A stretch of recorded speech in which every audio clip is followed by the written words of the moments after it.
اللي حصل في فنزويلا ده انذار لدول الخليج والدول العربية. هتقول لي ازاي؟ هقول لك حضرتك، امريكا في دماغها في حروب هتنفذها. يعني امريكا رقم واحد عاوز تضرب ايران باي طريقة، واسرائيل نفس الكلام. اسرائيل هي وامريكا واحد، بس امريكا هي اليد الكبرى اللي بتنفذ مخططات اسرائيل. طيب عشان يحاربوا حرب طويلة لازم يبقى عندهم بترول كفاية.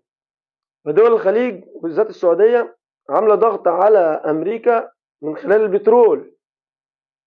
طيب فنزويلا عندها أكبر احتياطي للنفط في العالم.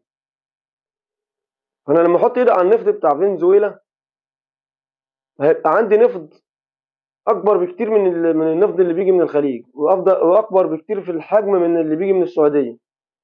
فهنا أنا لو خدت النفط دوت كده أقدر أقول لدول الخليج اعملوا اللي أنا عايزه، يا إما هقلب عليكم كلكم.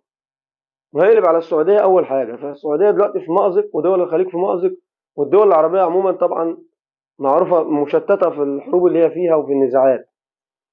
فهنا اللي اتعامل مع فنزويلا